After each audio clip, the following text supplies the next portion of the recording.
Por tanto, estudiantes, trabajadores, nuestra edad, nuestro sexo. Y hay mucha gente que tiene auto, mucha gente que no posee un vehículo y o por diversas razones no ocupamos auto. Sobre todo yo tengo auto, pero me alatan ir en auto a la U, así que vengo en bici.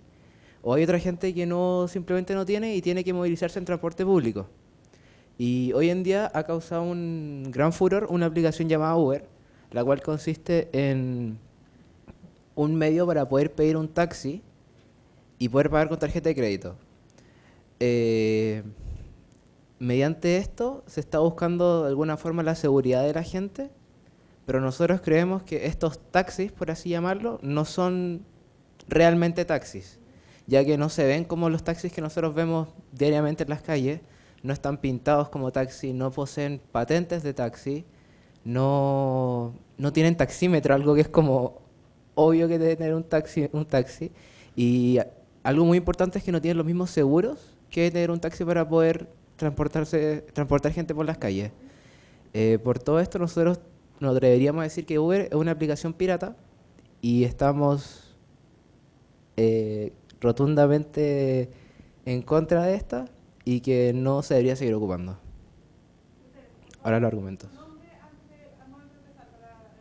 Andrés.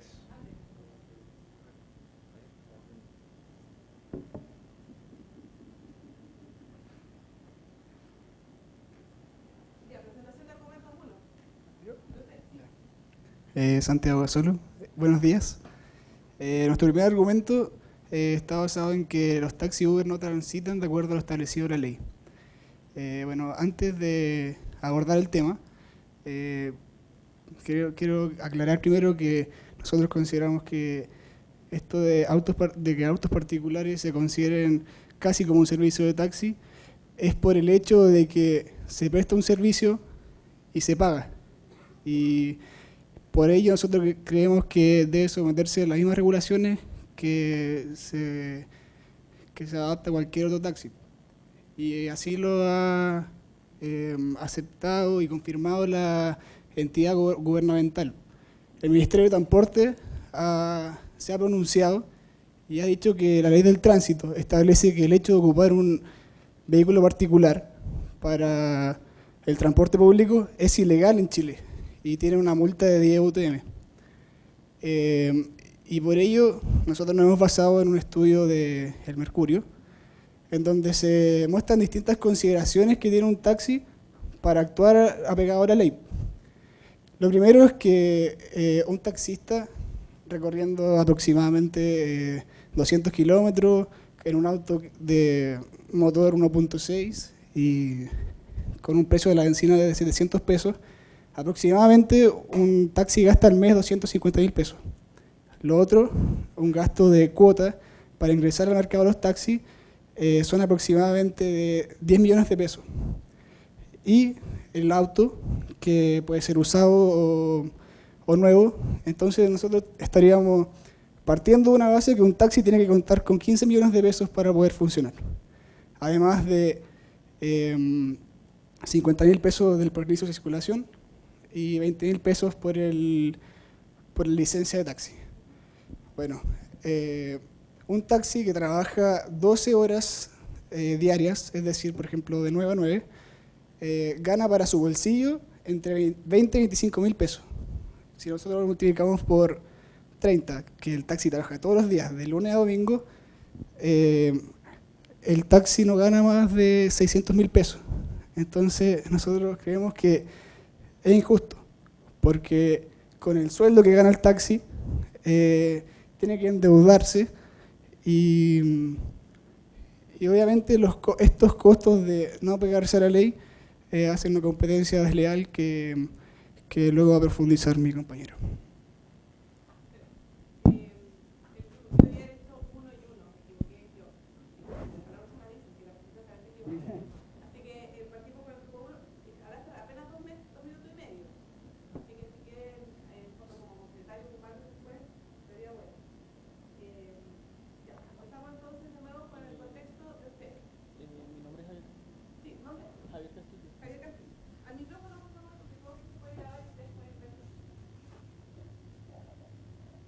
Ok, buenos días, nosotros estamos a favor de Uber.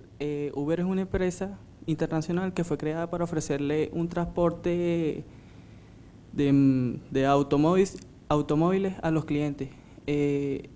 Trata de un sistema de información por la cual los clientes pueden comunicarse con los conductores que tienen la aplicación descargada. Ella fue creada en 2009 y en 2012 expandió su mercado con unos automóviles llamados UberX. La aplicación funciona por medio de enviándole un mensaje de texto o utilizando la propia aplicación móvil. A pesar de que tuvo conflictos en México en 2015 y en Argentina en abril del 2016. Igual a eso, los taxistas han tenido que competir fuertemente con ella porque han tenido una fuerte competencia con Uber. Y han satisfacido la necesidad de los clientes.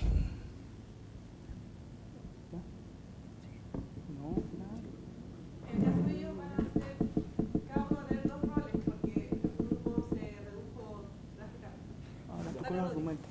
Es decir, el argumento 1.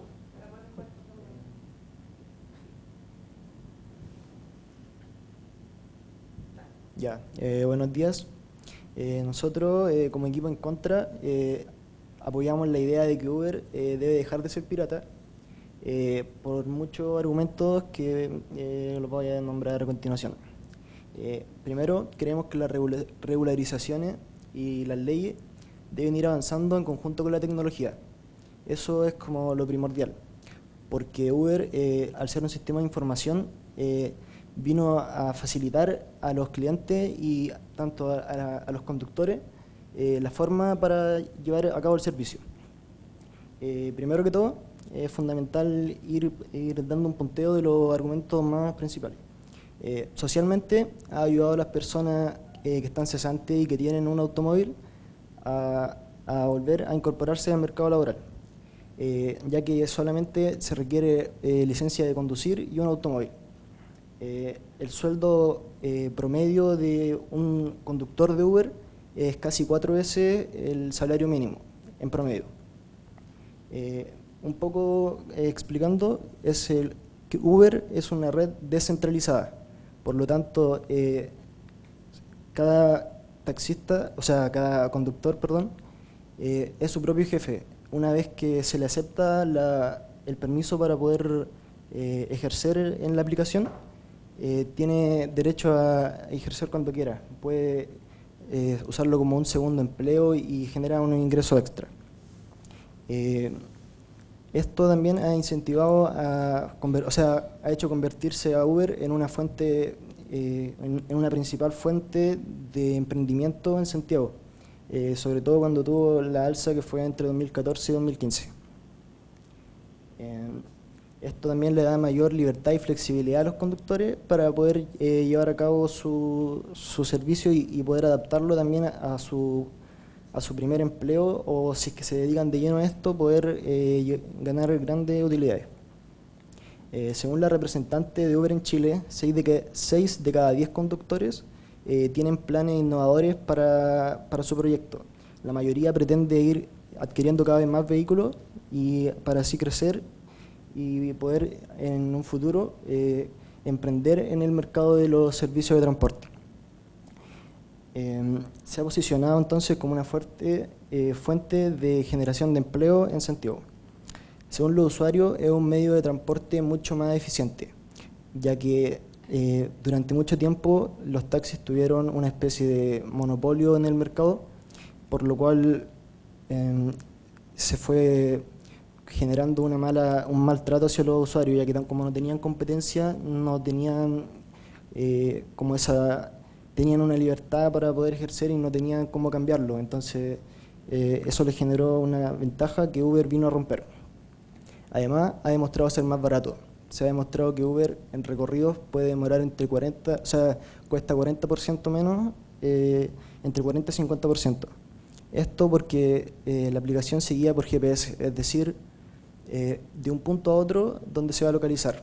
Las tarifas se guían por eso. Es decir, si es que hay un inconveniente y tiene que cambiar de ruta, va a seguir siendo la misma tarifa. o si es que tarda más, también va a seguir siendo la misma tarifa, independiente del tiempo que tarde. Se puede monitorear desde dónde viene el automóvil y quién es el conductor y quién es el cliente, ya que se paga todo con tarjeta. Entonces eso da un respaldo de una compañía internacional a los clientes, que es súper importante. Si es que tiene algún reclamo, el cliente puede denunciar o puede calificar a Uber después del recorrido. Y siempre va a quedar guardado quién era el conductor y quién era el cliente. Eso da el respaldo. Otro aspecto relevante es la seguridad, asociada a lo mismo, porque con Uber al no pagar efectivo se ahorran muchos robos que se pueden realizar al conductor que anda con la recaudación del día. El gran apoyo que ha tenido en Chile ha sido esencialmente por los resultados que ha provocado, más allá de todas las controversias. En conclusión, por todos los puntos mencionados se llega a que Uber debe dejar de ser pirata, ya que las normas deben avanzar en conjunto con la tecnología y adaptarse para el beneficio y entregar un mejor servicio. Gracias. Perfecto el tiempo. ¿Cuántos segundos te quedan? Bueno, nuestro segundo argumento, Juan, nuestro segundo argumento se basa primero en nuestro primer argumento. Trata sobre todas las cosas que tienen que pagar los taxistas para poder funcionar. Como dijeron acá al frente, los taxis Uber lo único que necesitan es tener un móvil, un auto, y la aprobación de la aplicación para poder funcionar, y nosotros creemos que eso es injusto respecto a los taxistas que ofrecen casi el mismo servicio y tienen que tener patentes, tienen que tener seguros y todo eso, y si no tienen que pagar unas multas enormes. Ya, perfecto. Además, creemos nosotros que esas diferencias que los taxistas deben pagar generan también a la larga unas diferencias abismales en el servicio que pueden entregar cada empresa, ya que los taxis al tener que pagar más benzina, o sea, no más benzina, sino que al tener que pagar más plata para funcionar, no pueden invertir en, por ejemplo, autos nuevos o poder estar comprando botellas de agua como hacen los Uber. Y bueno, lo que hace que los clientes prefieran tener claramente Uber antes de los taxistas. El problema de eso es que los taxistas, además de pagar mucha plata al Estado, los Uber no pagan ese dinero, y nosotros creemos que eso es más o menos injusto. Aparte, como solución a esto, nosotros creemos que si los Uber no pueden pagar una plata a principio de año o una cuota de incorporación al servicio de taxi, ya que como ellos dijeron, muchos usan el Uber como un segundo empleo y es temporal, no lo usan todos los días, sino que trabajan cuando quieren. Debería haber alguna manera, tipo cobrar una parte del viaje como impuesto para que a la larga paguen en proporción lo mismo que los taxistas para funcionar. O sea, que no todo lo que ganen en una carrera sea para ellos, no como los taxistas. Aparte, el problema de los seguros es que los taxistas, al tener que pagar seguros, muchas veces, al revés, los Uber, al no tener que pagar seguros, como ellos dicen que muchas veces los viajes son más seguros, pueden ser más seguros respecto ya a los robos y a ese tipo de cosas. Pero cuando hay un choque con un Uber involucrado, todo eso, hay casos, más que en Chile, en México, donde los Uber no se hacen responsables, ya que al no tener seguro, el dinero que deben pagar los clientes es totalmente de su bolsillo. En cambio, los taxistas tienen al tener el seguro, los clientes no deben pagarlo. O sea, en el fondo nosotros decimos que la competencia es muy injusta, ya que al tener que pagar, en el fondo eran como 12 millones para poder involucrarse al servicio de taxi, entre la patente, los seguros, la benzina y todo, termina a la larga dando una una... O sea, la diferencia es abismal, ya que no pueden presentar la misma calidad de servicio que los Uber, ya que tienen menos plata para invertir en el servicio en sí mismo. Y es injusto, ya que o los taxistas deberían pagar menos o los Uber deberían pagar más. Pero no puede ser así teniendo un servicio tan similar. Y eso. ¿Tienen el argumento 2 preparado?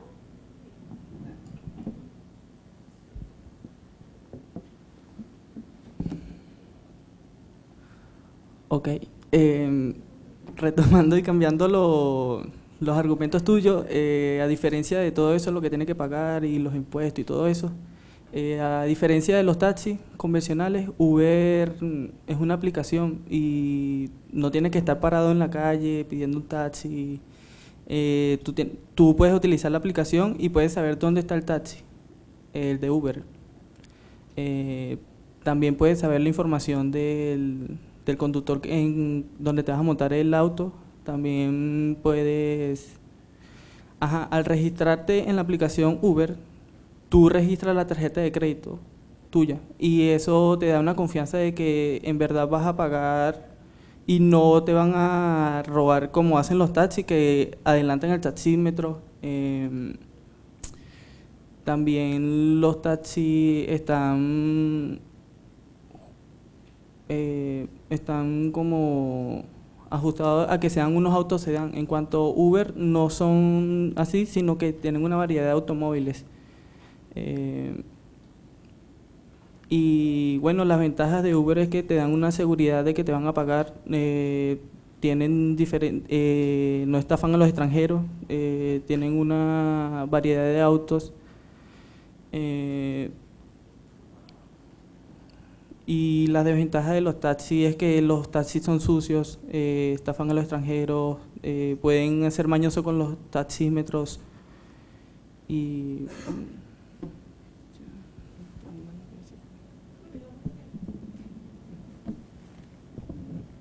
Ahora sucede la preparación para la contraargumentación.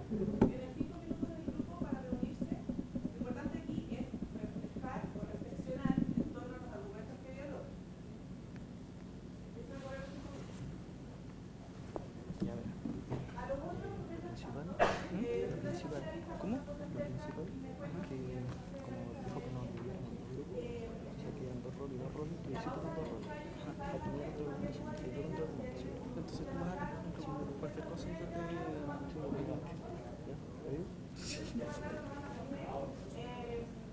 ¿Está bien? ¿Tú crees cuánto? ¿Duré 2 minutos? No, que duré 2 minutos. Como 2 minutos hablando.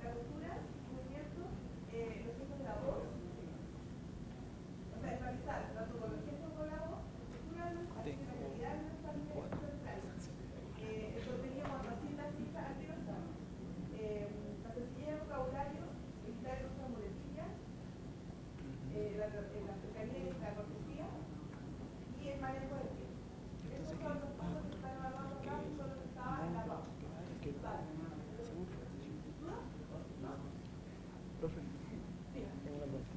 Como la dama eran dos roles y dos roles,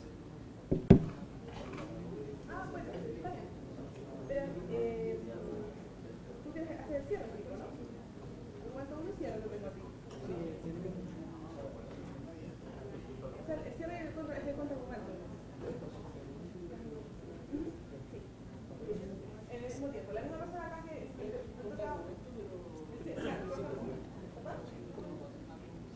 Sí, pues pueden preguntar. Sí. En este espacio se puede empezar a preguntar. Ustedes también pueden, cuando contraargumentar, porque no sé. Sacar una conclusión. O sea, o si quieres realmente cambiar tu opinión por lo que yo dije.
Ya.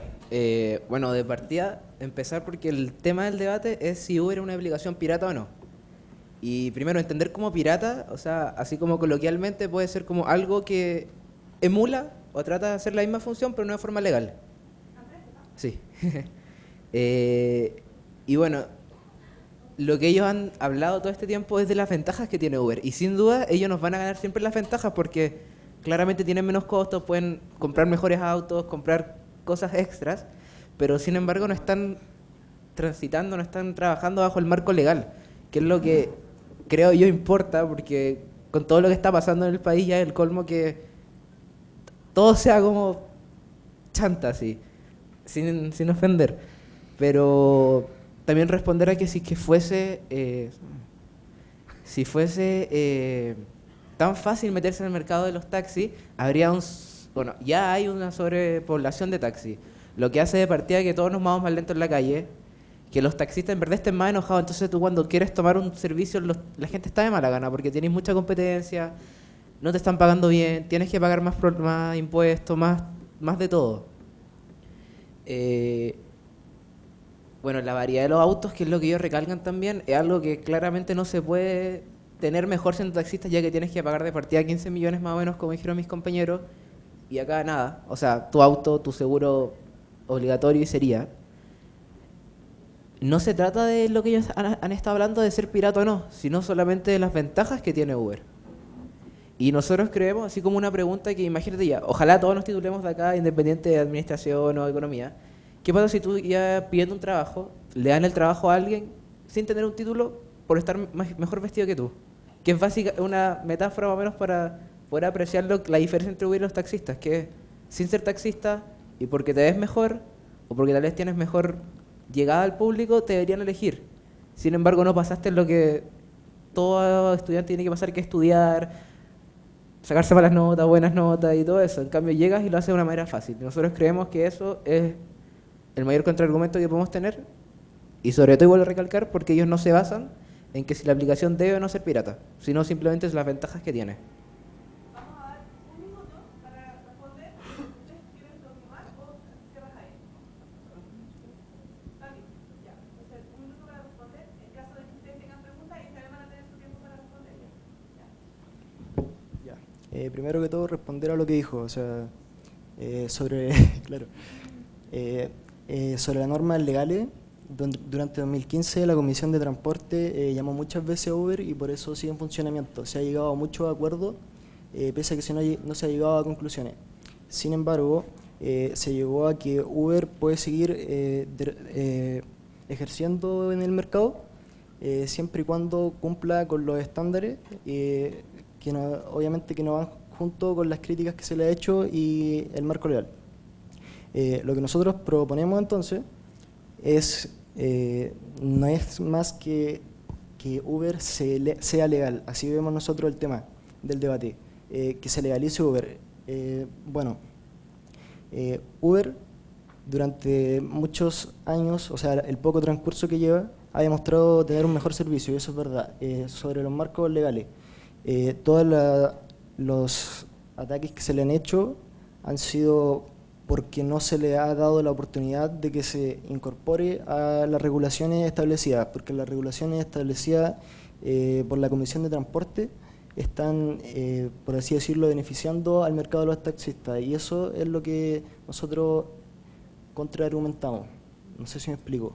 Por ejemplo, de darse la oportunidad a Uber de incorporarse al mercado de los taxistas, al mercado de transporte privado en general, independiente de que tengan que pagar más impuestos y las tarifas tengan que subir, el tema va más allá, o sea, da un mejor servicio, da un mejor resultado, y eso es lo que hacemos, lo que recalcamos más que todo, porque de subir las tarifas de Uber al incorporarlo al marco legal, la gente seguiría prefiriéndolo, no solo porque ya no sería como la ventaja principal el costo, sino que da un mejor servicio. Durante mucho tiempo se han dado casos y denuncias hacia los taxis tradicionales que se aprovechan de los extranjeros, como dijo mi compañero, o que abusan del taxímetro. Eso es la ventaja que tiene Uber, que no usa taxímetro y es totalmente cuantificable las cantidades que se cobran y se puede demostrar por todo el sistema. Eso. ¿Puedo hacer una?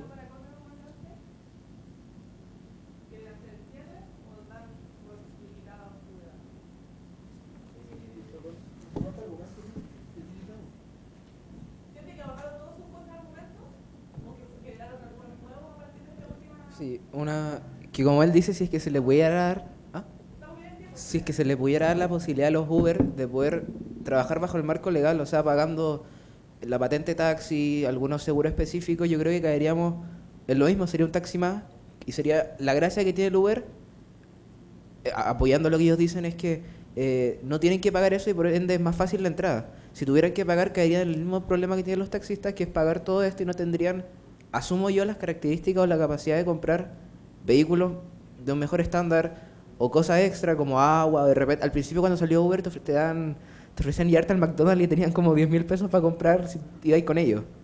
Entonces yo creo que si es que se llegara a trabajar como un taxi normal, de esta forma perderían la gracia de tener todos sus extras. Porque estaría igual en condiciones que cualquier persona normal que se meta al mercado de los taxis, porque tiene que pagar su auto, que, o sea, asumamos un auto que cuesta más de unos 10, 12 millones de pesos, que la gracia que tiene Uber, que compre agua, que compre la licencia, que compre todo, estaríamos iguales. Eso.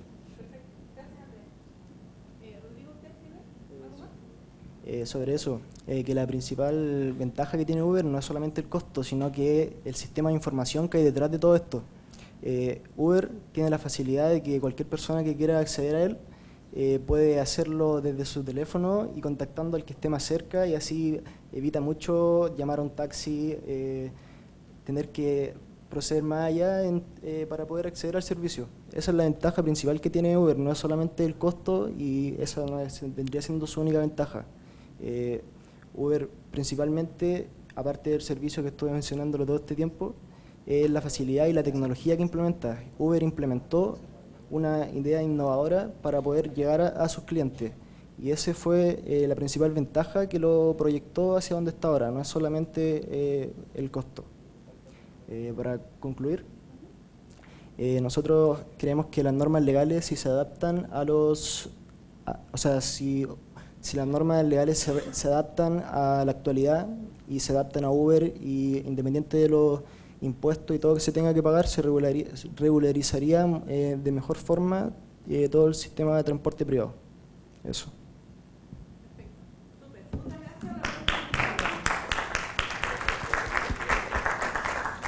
Eché de menos un poco el debate ambiental.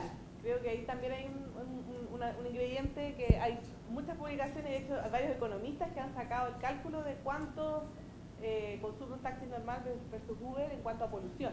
Así que esto habría sido súper interesante también de tenerlo como argumento. Pero les agradezco. Les voy a dar el dato, no lo voy a considerar esta vez porque son los primeros. Ojo como ven la silla mientras están hablando. Están los cuatro, sí, pero estoy mirando con la cinturita. Porfa, tengan ojo con eso. El micrófono, que se escuche bien, etcétera, también es responsabilidad de cada uno de ustedes. Pero lo hicieron súper bien, muchas gracias. Tengo su informe. ¿Tengo los dos informes? No sé si me explico algo. Sí, ya, perfecto. Acá está. Lo tengo. Ya, muchas gracias. Entonces viene el grupo de Claudio Romero y Javier Navia. También se sientan 2 y 2. Los otros 4 compañeros se quedan adelante y se van cambiando.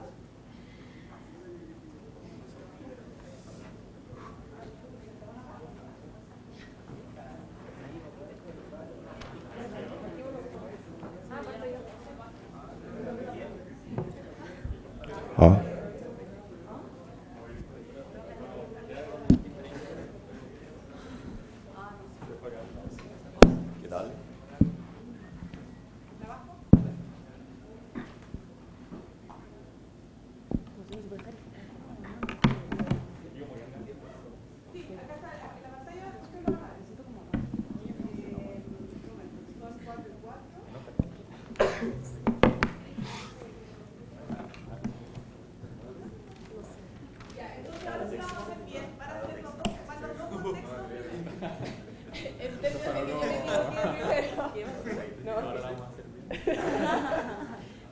refiero a que la primera vez yo me equivoqué y dije que el primer argumento tenía seguido al contexto, pero no. Vamos a hacer claro. Contexto, Ya. argumento 1, argumento 1. ¿Ya? No hay problema porque se le de repente algunos conceptos. ¿Leer? No, no hay problema. Ojo, son súper importantes las cifras. Cuando ustedes citen a alguien, digan de dónde lo sacaron, porque eso también es un tema que está siendo evaluado. ¿Ya? Entonces vamos con el segundo grupo y acá en la pantalla se ven los tiempos. Vamos, 5 minutos. Parte del grupo. No, están dando. Bueno, muy buenos días, profesora, compañero. Junto a mi grupo, compuesto por Catalina Ayalón, Nicolás Lurs, Dominique Steger y quien habla, Claudio Romelo, vamos a defender hoy día la pena de muerte. Bueno, para partir, me gustaría partir aclarando que como grupo no estamos para nada en contra de la vida, todo lo contrario, creemos que es un derecho y las personas deben exigirlo. Para esto, creemos necesario eliminar de la sociedad, por más fuerte que suene, a todo individuo que atente contra la seguridad de las personas, que haga este mundo un mundo menos tranquilo, menos seguro. A mí personalmente, yo estoy cansado de salir a la calle, no poder caminar, sentir inseguridad, no saber lo que te va a pasar, si te van a robar la mochila, uno no tiene idea. Y en verdad me gustaría que ya no haya más delitos, pero tengo claro lo utópico que es esto. Se han buscado soluciones a lo largo de la historia y ha quedado demostrado cómo en verdad ninguna ha servido hasta el minuto. Y creemos que se debe ya poner en práctica otra solución. Todos yo creo que sabemos acá que la misión del estado de bienestar de nuestro país es buscar al final el bien común. Y una manera de encontrar ese bien común que tanto busca el Estado es eliminar todo tipo de delitos.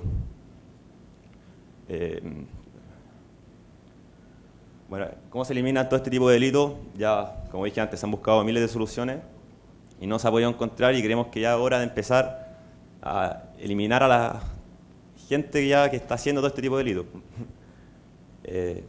Bueno, antes de seguir, me gustaría que se preguntaran todos ustedes qué es la felicidad. Según la RAE, la felicidad se define como la ausencia inconveniente o tropiezo. Y creemos que una manera de encaminarse a esa tan ansiada felicidad es logrando eliminar la mayor cantidad posible de delitos de nuestra sociedad. Bueno, como grupo estuvimos discutiendo arduamente y llegamos a la conclusión de cómo tratar este tan polémico tema. Como les dije, nosotros no somos partidarios de matar a cualquier persona que cometa un delito. Sí creemos que se debe hacer un análisis psicológico a todas las personas que cometen delitos ya más de una vez, a alguien que mata a una persona, quizás, que viola a una persona. Sí creemos que se le debe hacer un análisis psicológico, ver si está consciente del daño que está causando, sobre todo a la otra persona, quizás a la familia de la otra persona, más que nada. Y sí creemos que se debe tratar de reinsertar en la sociedad a ese individuo. Pero ya se llega un minuto en que el individuo simplemente no puede reinsertarse, y de ahí cuando se debe aplicar esa mano dura de la que tanto se ha hablado. Bueno, este castigo, como dije, no es para cualquier tipo de delito, sino solo para los más graves, como es la violación o el asesinato. Hay que ser conscientes, nosotros también, del daño que comete la persona que está asesinando o violando a alguien. O sea, se le está quitando el derecho a vida a una persona por X razón, sin tener ningún derecho. Y, como dije, se debe tratar de reinsertar a esa persona, pero ya cuando ocurre en más de una ocasión creemos que no es factible esa reinserción a la sociedad. O está el otro caso también que creemos necesario aplicar la pena de muerte, que es cuando una persona deja de lado la libertad de otro individuo para abusar sexualmente de él. Los dejo, bueno, ojalá a lo largo de este debate podamos convencerlo. Lo voy a dejar ahora con el argumento 1 que lo hace mi compañera Catalina Ayalón.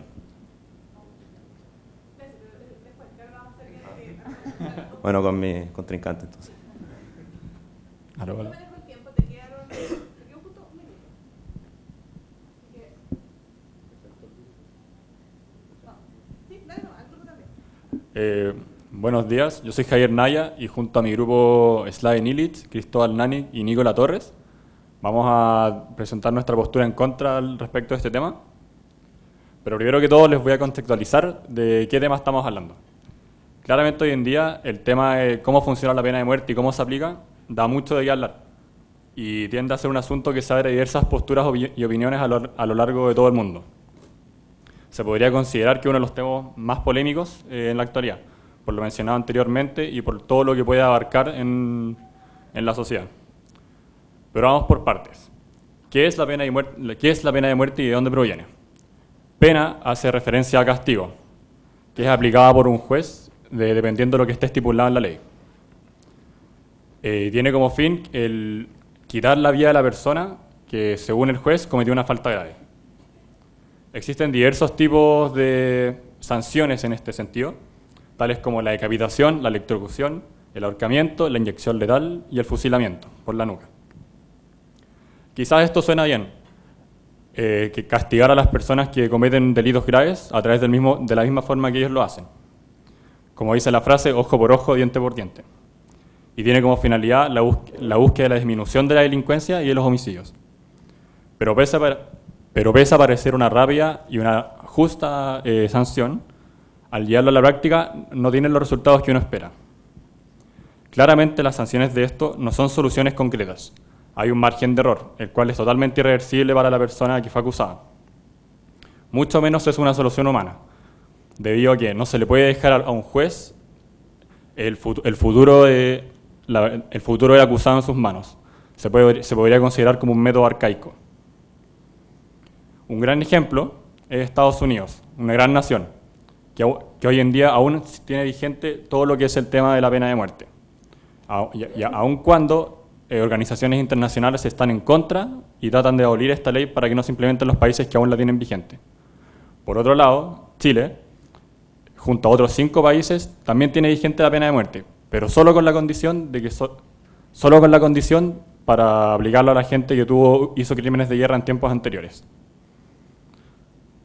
Para tener una idea de cómo está esto hoy en día en el mundo, según la página internacional Amnistía, detalla cifras de que, al término del año en 2015, 102 países ya habían abolido esta ley de sus sistemas, pero que aún así habían incrementado en 1.634 casos los condenados a muerte. Hay un 89% de todos los casos que fueron encontrados el año 2015 que corresponden solo a 3 países, que son China, Pakistán e Irán. ¿Qué nos dice esto? Que aunque nosotros apliquemos esta abolición de ley en distintos países, los delincuentes no se van a detener, las personas no van a parar. Y esto va a seguir ocurriendo a lo largo del tiempo a medida que transcurra nuestra sociedad. Es por esto que, basándonos en diversos estudios sobre el tema y una profunda reflexión de adoptamos una postura negativa y afirmamos con nuestra tesis que estamos en contra de la pena de muerte, justificándonos en las malas prácticas que tiene, ya que emplea violaciones de los derechos humanos, tratos inaceptables, tratos que también son totalmente inmorales. También nos basamos en datos y estadísticas sólidas respecto de las leyes judiciales. Y con esto nos damos cuenta de que la pena de muerte ni disminuye ni soluciona la delincuencia. Todo esto será explicado más adelante por mis compañeros, que darán datos más detallados al respecto de esto. Muchas gracias.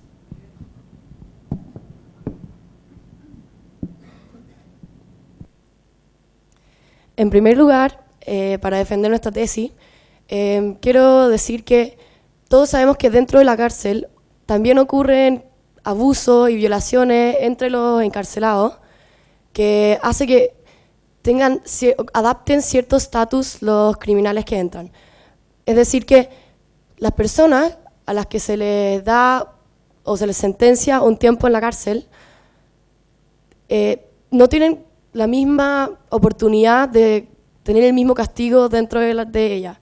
Es decir, una persona puede entrar y ser abusado o incluso violado dentro de la cárcel, como algunos pueden adaptarse y ser los líderes, y puede llegar a no ser un castigo tan grande como el que debería sufrir, pues esta persona podría tener fuera de la cárcel una vida mucho peor que la que puede tener dentro de la cárcel.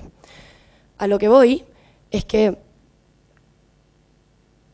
el riesgo que las personas toman al cometer un crimen no es tan alto si es que creen que pueden tener una mejor vida dentro de la cárcel. O sea, pueden pasarlo mejor afuera de la cárcel que dentro de la cárcel. Entonces, cometer un crimen no es tan terrible para ellos como el castigo que podrían sufrir a cambio. La razón de hacer que la pena de muerte sea inculcada, sea llevada a nuestra ley, es para que todas las personas tengan más miedo de cometer un crimen de lo que tienen en el momento de ahora. Y así la gente racional pondría en balanza lo que sería morir a cambio de cometer un crimen que en ese momento puede ser una satisfacción para ellos mismos, pero al momento de cumplir el castigo es mucho mayor de lo que daría esa satisfacción. Que la cantidad de delitos disminuya por este miedo, podemos verlo en un ejemplo análogo, lo que sería la tolerancia cero o la ley Emilia, que antes las penas por manejar bajo la influencia de efectos, o sea, bajo la influencia del alcohol, no eran tan graves como lo son ahora. Y por eso, según la página de internet del canal de noticias Tele 13, los accidentes por alcohol han disminuido en un 24,3%. Y todo esto es porque el castigo que se impone ahora a manejar bajo la influencia del alcohol, o incluso tener un accidente, herir a alguien bajo la influencia del alcohol, es mucho mayor de lo que era en su época antes.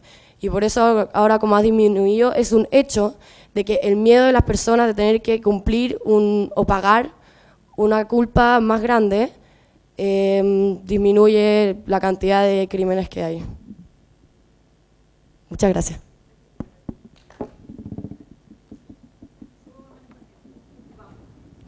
Me gustaría partir haciendo un viaje en el tiempo, haciendo un recuento de cómo hemos ido evolucionando los seres humanos. Partimos como cavernícolas, golpeando rocas, rompiendo huesos. Éramos caníbales, matábamos sin ningún tipo de remordimiento. Luego evolucionamos, año tras año, desarrollándonos como seres cada vez más complejos. Pero el proceso no ha sido fácil y los errores cometidos no han sido pocos. Pasamos de golpear con mazos a enfrentarnos con espadas y lanzas. Ahora sí, teniendo un poco más de conciencia de lo que significaba quitarle la vida a alguien. Esto no fue suficiente. Caímos en la destrucción masiva con bombas y armas nucleares. Pero al mismo tiempo, 3 años después de la última gran guerra, estábamos aprobando los derechos humanos. Comenzábamos cada vez a ser más humanos. Año tras año fuimos creando más conciencia de lo que significaban los derechos, el respeto por el otro, el valor de la vida, la libertad de expresión y el trato igualitario de todas las personas. Pero hemos retrocedido, hemos olvidado nuestra humanidad y hemos privado a todos del derecho más importante que tenemos, el derecho a la vida. Este fue arrebatado al minuto de aprobar la pena de muerte. Como humanidad estamos dando el mensaje equivocado. No podemos enseñar a no matar matando. No podemos abolir la violencia respondiendo a esta de una manera más violenta aún. Es necesario, incluso al peor de los asesinos, otorgarle un trato humano, porque así creamos y hacemos crecer el respeto por la dignidad y los derechos de todas las personas. Si queremos vivir en una sociedad más humana, debemos basarnos en los derechos humanos. Si no, ¿para qué creamos los derechos humanos? ¿Para qué tener derechos humanos si no somos capaces de cumplir con el derecho más importante de todos? Todos queremos una sociedad sin violencia y buscamos desesperadamente la solución. Pero les hago la siguiente pregunta. ¿Creen ustedes que matarnos legalmente es la solución? Les planteo el caso de los países China, Irán e Irak. Estos 3 países en 1948 votaron a favor del proyecto de los derechos humanos. Hoy en día, el 2015 arrojó datos de que estos 3 países concentran el 89% de las ejecuciones al año. ¿No será esta otra clara contradicción? La pena de muerte no solo pasa por sobre los derechos humanos, sino que el proceso judicial es injusto. ¿Por qué digo esto?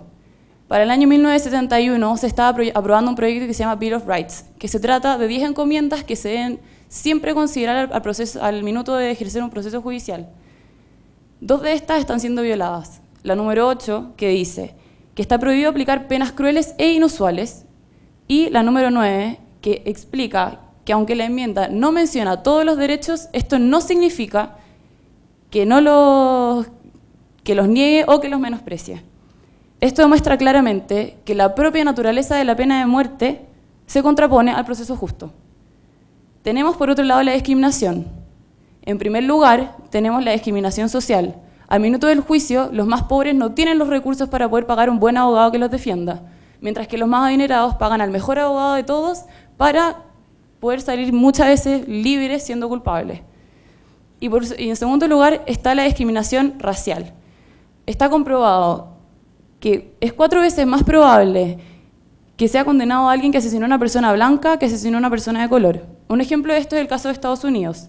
Los latinos forman parte del 12% de la población o son víctimas de asesinato un 47% más frecuentemente que el resto de la población.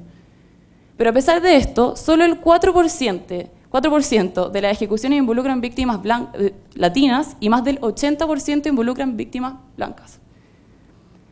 La pena capital es tan contradictoria, confusa y mal practicada que incluso países como Irán y Sudán la utilizan como herramienta política. Es más, en países como en China, el número de ejecuciones al año es secreto de Estado. Estos solamente revelan un porcentaje de ellas. Y aún así, este país está dentro de los 3 con más ejecuciones al año. Teniendo estos países como ejemplo, ¿acaso aún no queda claro que la pena de muerte no soluciona nada y además da para el abuso de poder?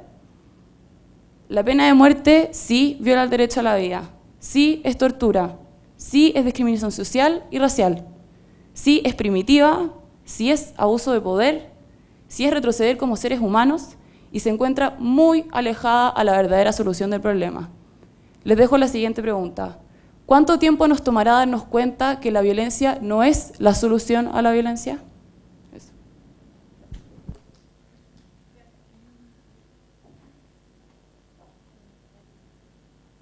Bueno, mi nombre es Nicolás Lurs y en segundo lugar, todos como ciudadanos tenemos que cumplir con diferentes deberes para que nuestro país se desarrolle y poder lograr la misión que tiene el gobierno, que es aumentar el bienestar social, para que cada persona pueda vivir una vida tranquila como se la merece. Dentro de estos deberes se encuentra el pagar diferentes impuestos por las distintas acciones que se llevan a cabo, por ejemplo, el comprar, vender, el impuesto a vivir en una casa, los gastos comunes que ésta tiene, dentro de otras cosas. Con estos impuestos el gobierno puede obrar y llevar a cabo la misión que tiene. Claro. Pero esto que suena tan bien y tan justo, en la práctica no lo es. Efectivamente se recaudan impuestos y se utilizan para aumentar el bienestar social. El tema es que no se hace de la mejor manera. Hay cosas que se quedan afuera. Por ejemplo, en el caso de las cárceles.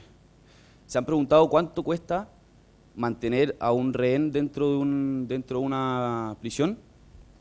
Bueno, según un artículo de la Tercera del año 2011, hasta 550.000 pesos, equivalente a más de 2 sueldos mínimos de 250.000 pesos, puede llegar a costar mensualmente mantener un preso en el sistema penitenciario.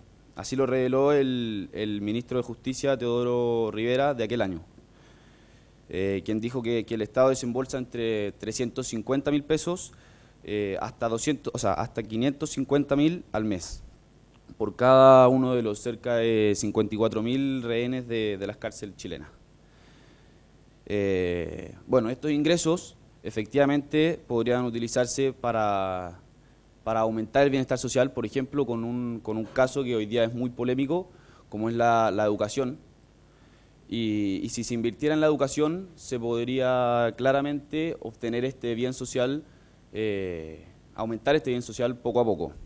Y es por esto que la legalización de la pena de muerte ayudaría a disminuir los gastos de las respectivas cárceles y así nuestra plata, la plata que cada uno se gana con mucho esfuerzo, sería utilizada de manera mucho más óptima. Gracias.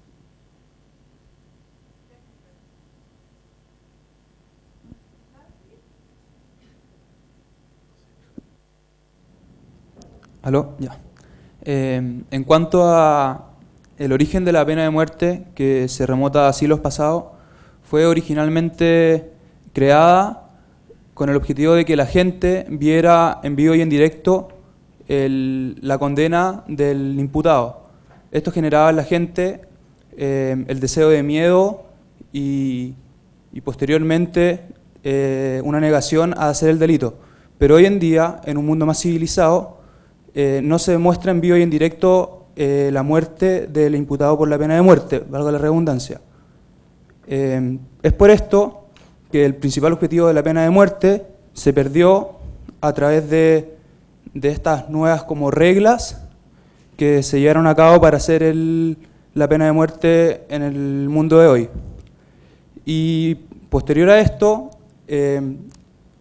al no tener este sentimiento de miedo a la pena de muerte, la gente solamente profesionaliza más sus delitos con el objetivo de no ser encontrados. Por otro lado, en el caso de Estados Unidos y Europa, se ha comprobado bajo estudios que en estados de Estados Unidos, donde la pena de muerte sí es validada, y en Europa, donde no se practica, los casos de delitos son mayores a Europa, y dentro del mismo Estados Unidos, comparando los estados que sí permiten la pena de muerte con los que no permiten la pena de muerte, los estados con pena de muerte tienen mayores números de delitos. Otros estudios comprueban que la pena de muerte para los familiares solo aumenta un horror en la tragedia. No les significa ningún beneficio que el imputado, por la muerte de su familiar, les afecte en una mejor sensación al estar con la... Perdón. No genera ningún beneficio para los familiares de los imputados que se realice la pena de muerte, ya que solamente genera el horror de la tragedia. Por otro lado, según los costos de un estudio del Urban Institute realizado en Maryland, un estado de Estados Unidos, bajo 1.227 casos, se gastaron 1.8 millones de dólares en solamente peticiones de pena de muerte y 3 millones en realizar las muertes de la pena. Esto comparado con las cifras de una pena perpetua de más o menos 50 años, se gastan 1.5 millones de dólares en la misma cantidad de imputados, por lo que los costos de hacer la pena de muerte son mucho más altos que mantenerlos en prisión. Por otro lado, el imputado, al ya estar condenado a la pena de muerte, tiene una percepción de que no pierde nada, por lo que podría matar a un testigo que podría testificar en su contra, o algún policía que lo quiera detener para poder no ser capturado para una posterior pena de muerte. Otro punto muy importante es que la pena de muerte es irreversible. Si uno atenta contra el imputado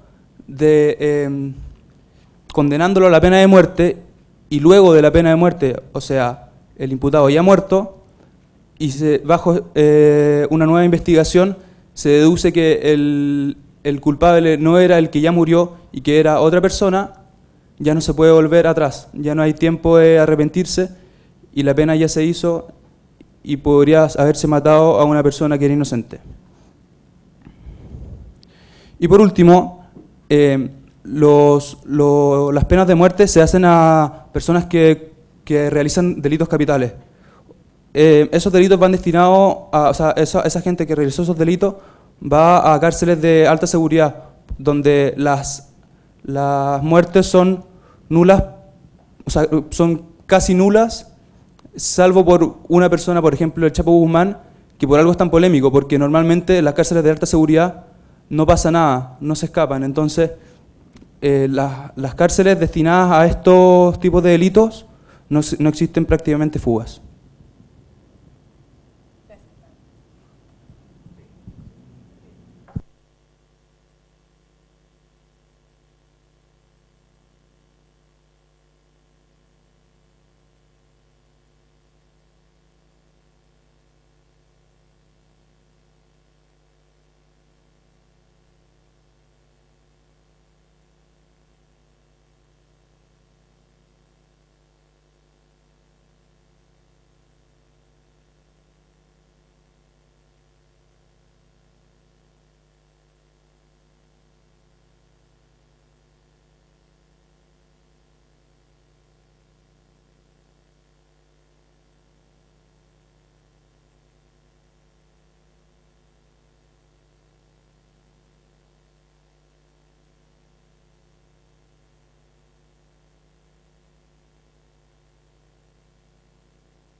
bueno, no me hablen. ¿Sí? ¿Se escucha? Ya. Bueno, quiero partir por la primicia aclarando, porque ustedes dijeron en su introducción, cuando partieron el debate, que la pena de muerte era tanto fusilar, como ahorcar, como quemar. Bueno, quiero aclarar que estamos en el siglo XXI, por lo que la pena de muerte no va a ser un fusilamiento, no va a ser ahorcar a una persona, ni mucho menos. Luego mencionaron el margen de error que puede haber. Bueno, nosotros dijimos reiteradamente que íbamos a hacer primero un análisis psicológico. El juez no va a decidir si es que se sentencia a la persona en primera instancia, sino que va a haber un elaborado trato y análisis del caso respectivo. También mencionaron que era ilógico legalizar la pena de muerte porque no por eso iban a detenerse todos los delitos. Nosotros entendemos eso, claramente no van a parar por simplemente agregar una pena de muerte, pero sí van a disminuir. Efectivamente, por ejemplo, pongamos el caso de un robo. Una persona entra a robar un local con una pistola amenazando y tiene la oportunidad de matar a alguien. Pero como dijo mi compañera, ¿vale la pena poner en balanza el matar a alguien que podría ser un testigo de su robo o morir él? No creo. Bueno, también hablaron de la conciencia de quitarle la vida a alguien, la libertad, la humanidad, etc. Eso la verdad nos pareció muy paradójico, porque el asesino hace eso, el asesino le quita el derecho, le quita la libertad a las personas. Entonces nosotros estamos a favor de la dignidad de las personas, del derecho a vivir, y por lo mismo creemos que esa persona no puede reintegrarse en la sociedad. También comentaron y argumentaron a favor de, o sea, en contra de la pena de muerte, porque la gente con menor estatus económico podría contratar un abogado de menor calidad y su juicio sería peor, se vería más beneficiado.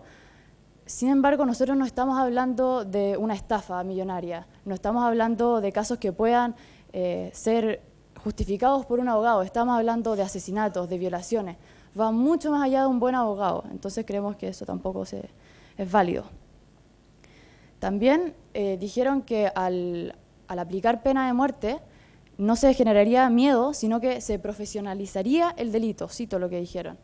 Y por favor muéstrenme dónde se respalda eso, dónde hay una cifra o algún caso en el que por aplicar pena de muerte los delitos hayan sido más profesionales. Me suena como... no me convence.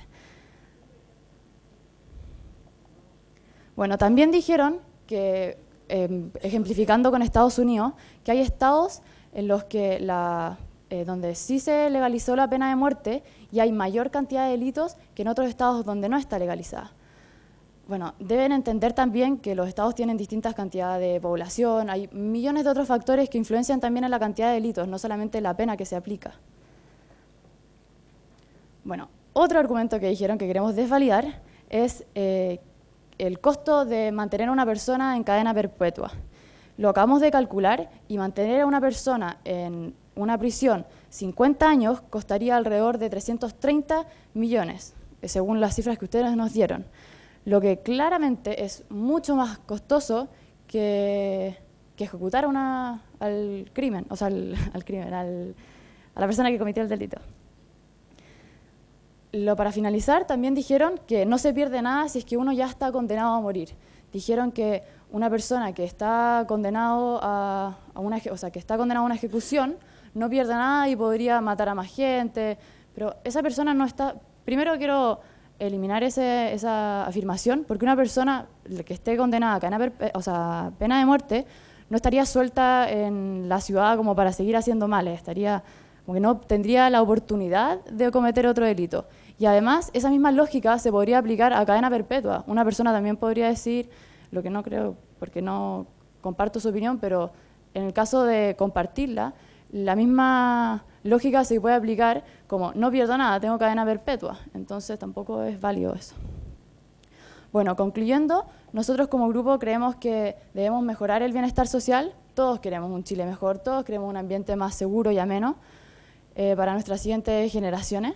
Sabemos que la legalización de la pena de muerte es muy mal vista y se tiene mucho miedo ante ella, se recurre a pensar en el pasado y a sentir rechazo hacia ella, pero les pedimos que le den una vuelta, que vean que la pena de muerte, no por ser muerte, va a ser negativo, sino que entiendan el porqué de esta y la eficiencia que trae.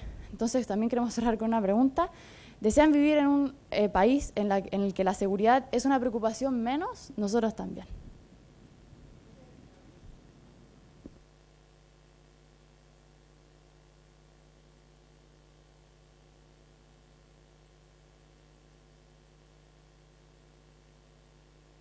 ¿No era con respuesta como respondemos.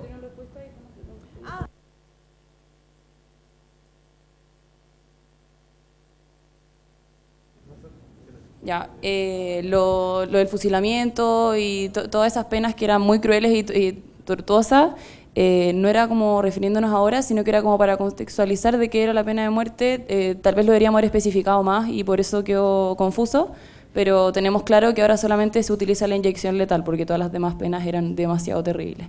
Ya, perfecto, me parece que lo consideran. Ya, y lo otro que dijeron que es que ¿por qué si el asesino está como limitando a la vida a la otra persona, se le tiene que hacer lo mismo? El argumento base de lo que yo dije en verdad era como que no podemos enseñar a hacer los demás lo que nosotros no queremos que nos hagan, que uno no puede enseñar a no matar matando, eso era lo que yo había dicho. Y lo de que ocurrían como asesinatos o como crímenes más profesionales, y estaba mal aplicado porque nos referíamos a que en los estados que había pena de muerte hay más tasa de asesinato que los estados que no tienen pena de muerte, no que eran más profesionales los delitos, como que no va al caso. Y una pregunta, ¿lo del mantener al preso en la cárcel son 300 millones pesos chilenos o dólares? Domi, a lo que... Dominic. Era cortito, Filo. Sí.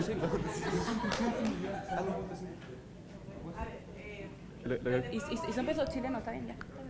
Calcularon mal. El formato aquí era primero pregunta, cuando preguntas tú tenías que responderle algo a ellos ahora. El tema de las platas estaba hablando. Ya no funciona, ahí funciona. Ya, bueno.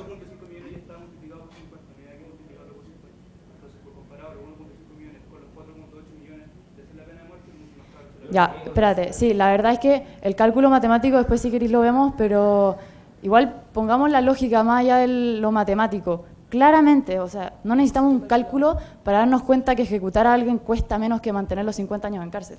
Cállate, slime. Cállate.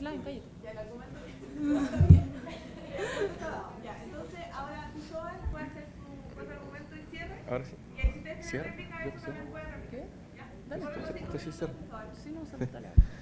Ya. En primer lugar, en la introducción ustedes dijeron que buscaban el bienestar común de la sociedad, eliminando el crimen, eliminando gente.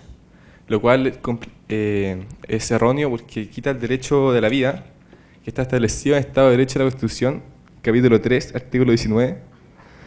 La Constitución asegura a todas las personas el derecho a la vida y a la integridad física de la persona, por lo que si estamos matando a la gente estamos violando la Constitución. En segundo lugar, el primer argumento es inválido porque toma dos temas. En primer lugar, toma un tema súper relativo en base a que habla cómo lo pasa la gente dentro de la cárcel, lo cual es súper subjetivo. En segundo lugar, afirmó que por el miedo de la pena de muerte, el índice de homicidios disminuiría, lo cual también es falso, porque tengo un ejemplo de Canadá, que en 1965 se prohibió la pena de muerte y la tasa de homicidios cada 100 habitantes era de 3,09.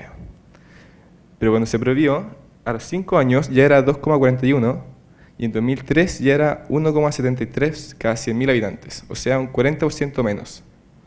Esto ocurrió cuando se prohibió la pena de muerte, pero que no había relación directa entre la pena de muerte y la cantidad de homicidios.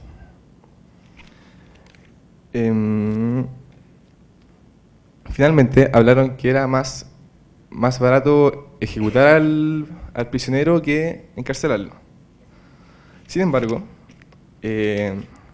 según un artículo publicado por la BBC, el juez federal Arthur Alarcón y la profesora de leyes Paula Mitchell realizaron un estudio en California y consideraron que se han gastado $4.000 millones desde 1978 solo ejecuciones a 13 personas, por lo que el gasto es infinitamente menor.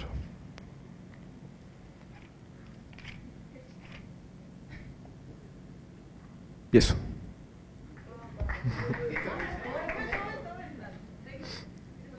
Esos son los ¿Seguir? argumentos. Quiero responder, ¿puedo? Responde. Ya. Nosotros sí creemos en la rehabilitación, eso queremos como redestacarlo más todavía. Después, el bienestar, ustedes mencionaron que nosotros en la introducción efectivamente dijimos que se necesita un bienestar en nuestro país, pero es utópico creer que para todos va a ser lo mejor. Si es que el asesino le quita el derecho a la otra persona, claramente alguien va a verse afectado. Después, en cuanto al argumento número 1 de nosotros, donde dijimos que efectivamente gente que podría entrar a la cárcel podría ser líder y tener mayor estatus en ella, por lo cual podría ser una experiencia menos negativa que en la libertad. No es para todos, claramente. Hay quienes entran a la cárcel y no son líderes, hay quienes entran a la cárcel y son se ven afectados y viven una vida muy mala. Pero también hay que ver el caso en el que no, en el que la persona efectivamente entra a la cárcel, es un líder y tiene mejor vida. Después también volvieron a contraargumentarnos de que la prohibición de la pena de muerte no hace que la tasa de delitos disminuya. Bueno, la verdad es que ustedes dijeron unas cifras bien válidas, supongo, sobre la disminución de los delitos cuando se hizo ilegal la pena de muerte, pero también hay que pensar que hay otros factores que influencian la baja de los delitos. Entonces no podemos creer que solamente por haber despenalizado la pena de muerte van a haber disminuido los delitos. Como tampoco hace relación como lógica, que como no hay pena de muerte hay menos delitos. No suena muy lógico. Y en cuanto al gasto, Cristóbal, dijiste unas cifras muy altas del gasto que tuvo el Estado, quien lo haya tenido, de ejecutar a las personas. Sin embargo, piensa el gasto que deben haber tenido si es que no las hubieran ejecutado y las hubieran tenido que mantener en prisión. Hubiera sido aún mayor. Gracias. No, digo yo. Que hablaron también de la dignidad de las personas y que la pena de muerte iba contra los derechos humanos de las personas. Pensemos, no sé cuántos derechos humanos serán, en verdad, quizás me haría informado, no tengo idea, pero cuántos derechos humanos viola una persona, valga la redundancia, que viola a la persona. O sea, cuántos derechos humanos, contra cuántos derechos humanos atenta una persona que está violando a una niña para después matarla y, no sé, tirarla al mar. ¿Qué aporte tiene esa persona a la sociedad? ¿Qué aporte tiene al bien común? Es esa la gente. Nosotros dijimos más de una vez que se necesita un análisis psicológico de ver si la persona de verdad sabe el daño que está haciendo, para que es lo que todos queremos al final, que es buscar el bien común para nosotros. Y dijeron también, se basaron en la Constitución de nuestro país para argumentar de qué está bien y qué está mal. O sea, el debate yo creo que va más allá de la Constitución, porque si nos basamos en la Constitución, la ley es tan clara y no podríamos debatir, yo creo, ninguno de los temas que expusieron antes, como fue, no sé, no sé qué otros temas hay. O sea, no podemos basarnos en la Constitución para decir si estamos bien o mal en lo que estamos defendiendo. Y eso. ¿No respondo? ¿No respondo? ¿Quiero responder? ¿Quiero responder? Ya, en primer lugar quiero preguntar a Domi si cree en la rehabilitación, ¿por qué está a favor de la pena de muerte? No. No he terminado. Quiero contestarte. Ya, Yo responde. sí creo en la rehabilitación, pero estoy a favor de la pena de muerte porque no creo que todo el mundo tiene la capacidad de rehabilitarse. Pero todos deberían tener la posibilidad de rehabilitarse. Y se les da, pero se evidencia que ¿Se les no da? logran. Sí, se les da. Ya, Yo voy a cerrar los contraargumentos que no alcancé a hacerlo antes, pero antes quiero responder lo que dijo Claudio, lo de la dignidad y los derechos de la persona. Y te voy a hacer solo una pregunta. Sin el derecho a la vida, ¿existe algún otro derecho humano? Si uno no tiene el derecho a la vida, no puede disfrutar de ningún otro derecho humano que exista. vivir es esencial para poder disfrutar de cualquier derecho humano. Bueno, y el cierre era que nosotros creemos que los humanos somos seres complejos, inteligentes, que nos hemos desarrollado por el tiempo demasiado, y nos hacemos la siguiente pregunta, como años de evolución de los seres humanos y la pena de muerte es la mejor solución que le vamos a encontrar al problema de la violencia. Si encuentras una solución mejor nos avisa.